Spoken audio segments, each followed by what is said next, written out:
So I have been going back and forth in my head for the last few weeks of whether or not I should even be making this video, and the biggest reason why is I love Major League Baseball, and I consider myself a nice guy, so I just don't want to step on any toes, but for some reason I woke up a little annoyed and angry at the fact that the lockout is still happening, and to me, the biggest reason why the lockout is in place is Robert Manfred. And whether I like it or not, Robert Manfred is the commissioner of Major League Baseball. He is getting paid $11 million to run this beautiful game. And if you say anything that is not in support of Robert Manfred, he is going to remember that. And the biggest example, Ken Rosenthal, even he's not immune. One of the best reporters, if not the best on-field reporter in the entire game. He was fired a few days ago from MLB Network because, I mean, the notion right now is that he was critical of Robert Manfred and a few other things were happening behind the scenes, but the biggest synopsis is the fact that he came out with criticism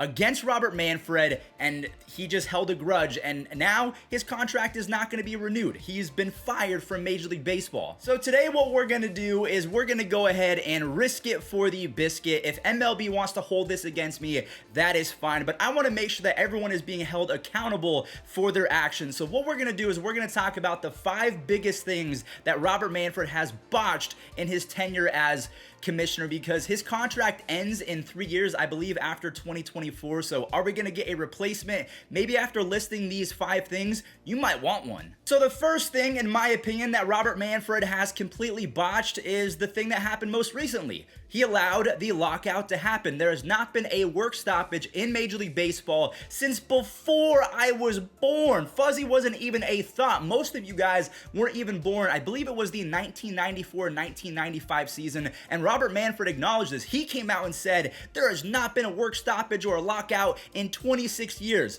Well, I guess the only thing that changed, Mr. Manfred, is you. You are the commissioner of Major League Baseball, and you had the first lockout in almost 30 years. I guess that's something to brag about. We are coming off a 2021 season in which the Braves, they had a magical run to win the World Series. Shohei Ohtani and Bryce Harper, they were otherworldly. Young guys like Tatis and Juan Soto, even Ronald Acuna Jr. before he got injured, they were playing at a historic level. And now all of a sudden, when we have a plethora of star free agents left, they can't sign, they can't communicate with teams. Major League Baseball has zero content, zero progression, and quite frankly, it's pissing me off. Now again, I made a video a few days ago that talks are set to resume here pretty soon, and also there's a big promo happening in Las Vegas. Tickets go on sale on January 11th called Big League Weekend, where the Guardians will be facing off against the A's. So there is going to be baseball. They're still selling tickets. They're not trying to scam us, or I mean, I don't know what's going to happen if Major League Baseball actually doesn't come to fruition in 2022, because I'm buying tickets. But either way, that's a different story for a different day. The first big thing that Robert Manfred allowed to happen that was negative in my opinion, and it was most recent, so it was fresh in my head. The lockout actually happened, and I just don't agree with it, and I think everyone loses and everyone looks dumb in this situation. Moving on over to the Astros/Red Sox scandal, I'm going to put them in one basket, and realistically, I'm going to go ahead and just summarize this with one quote that he had. He called the World Series trophy a piece of metal. I referred to the World Series trophy in a disrespectful way, and I want to apologize for that. There's no excuse for it. I made a mistake. I was trying to make a point, but I should have made it in a more effective way. And again, I want to apologize. You know, calling the World Series trophy a piece of metal. I mean, I don't know if the commissioner's ever won anything in his life. Maybe he hasn't, but the reason every guy is in this room, the reason every guy is, you know, working out all off season and showing up to camp early and putting in all the time and effort is specifically for that trophy, which, by the way, is called the commissioner's trophy. So for him to devalue it the way he did yesterday is just tells me how out of touch he is with the players in this game. And, you know, at this point, the only thing devaluing that trophy is that it says commissioner on it.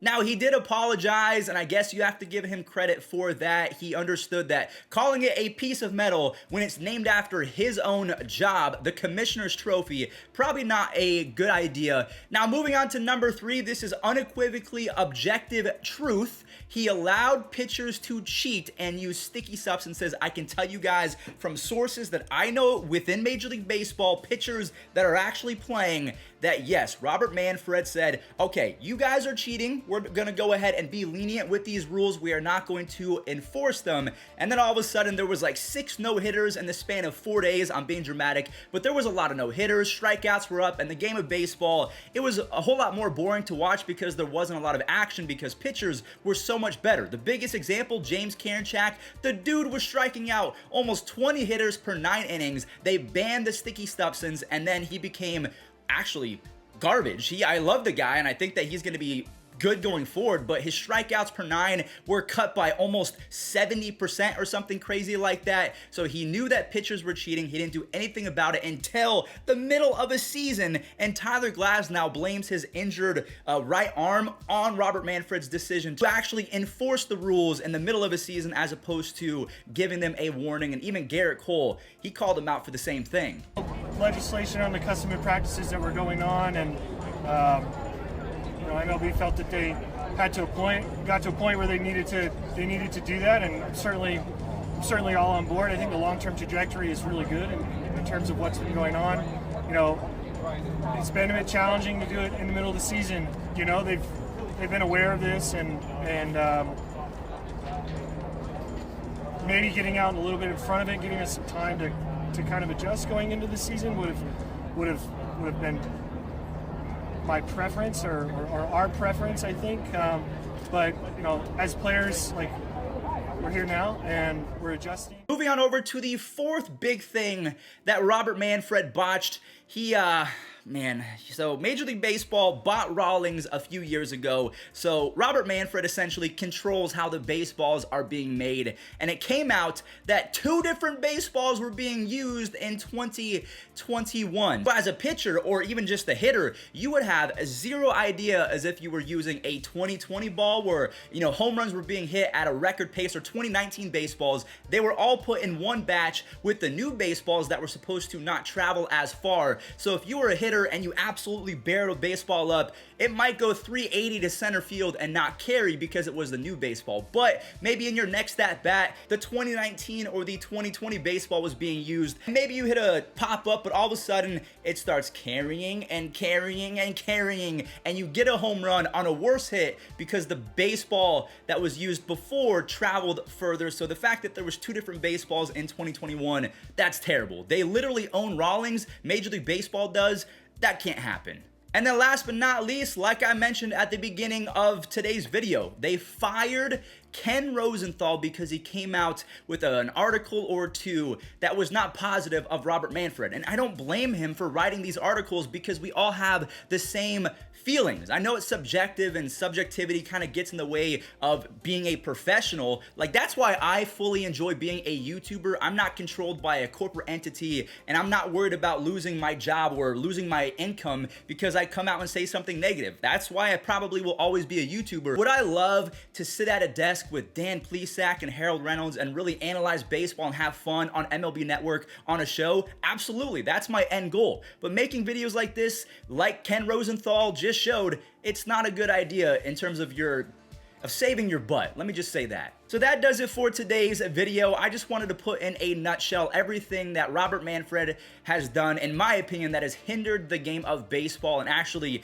brought it back down to a level where baseball is not really respected amongst NBA fans or NFL fans. I think that Tatis and Shohei and Vlad Jr., they're all doing big things and they're supporting the game of baseball, but Robert Manfred, he continues to take 1 step forward and 5 steps back. I'm not saying he's gonna watch this video. I would highly doubt it, but if someone at Major League Baseball sees this, we just need a culture shift, whether that's with Robert Manfred and understanding his mistakes and actually becoming a better commissioner because of those mistakes. I guess time will tell. Thank you all so much for watching. Stay safe out there, and I'll catch you guys in the next one.